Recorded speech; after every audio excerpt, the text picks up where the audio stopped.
আচ্ছা, তোমার নাম কি? বিবিদিশা পাল। কোথায় বাড়ি তোমার? অশোকনগর। আচ্ছা, কোন স্কুলে পড়ো? Saint Stephen school, Habra.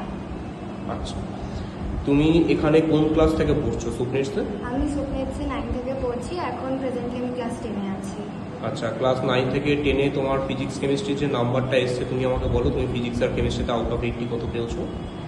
ফিজিক্সে 75 হয়েছে আউট অফ 80, অ্যান্ড কেমিস্ট্রিতে 80 আউট অফ 80 হয়েছে। বাহ, ভেরি গুড। তা তুমি যে আগে ক্লাস 9 এখানে পড়তে না, মানে তুমি তো মিডিল থেকে এসেছো আমার কাছে, তা সেক্ষেত্রে ওই যখন মিডিলের পর এখানে জয়েন করলে, সেই যে জায়গায় পড়তে তার সাথে সুপ্রিন্সের ফিজিক্স কেমিস্ট্রি মানে ডিফারেন্সটা কি ফিল করেছো তুমি?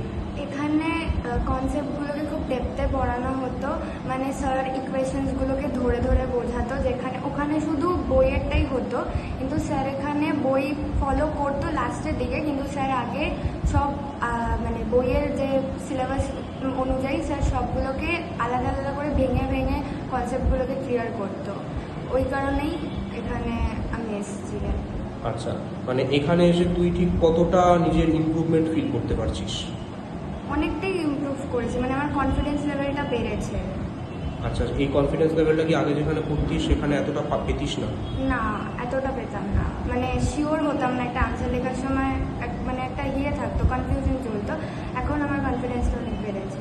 আচ্ছা আচ্ছা, তা এখানে সুপ্রিন্সে ফিজিক্স কেমিস্ট্রি তোকে কে পড়ায়? সুপ্রিয় স্যার। আচ্ছা, স্যারের সমস্ত পড়া তুই খুব ভালো মতোই বুঝতে পারিস? হ্যাঁ, স্যার খুবই ভালোভাবে বোঝায়, অ্যান্ড জিজ্ঞেস করলেও আবার বলে দেয়। আচ্ছা আচ্ছা, তা তোর এই যে এতটা জার্নি করে অশোকনগর থেকে বা হাবড়া থেকে তুই যেখানে আসছিস, তোর কি মতামত?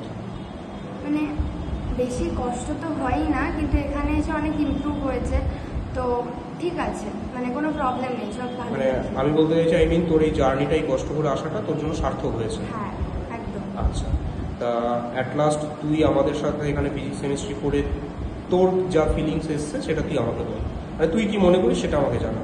মানে আমি খুব এনজয় করেই সাবজেক্টগুলো পড়ি, এখন পড়তে আমার একদমই ভয় লাগে না এখন, মানে সব যেহেতু কনসেপ্ট ক্লিয়ার থাকে, ওই কারণে আমার বুঝতে সুবিধা হয়, তারপরে মানে কোনো প্রবলেম হয় না আমার পড়তে। আচ্ছা, ঠিক আছে, থ্যাংক ইউ।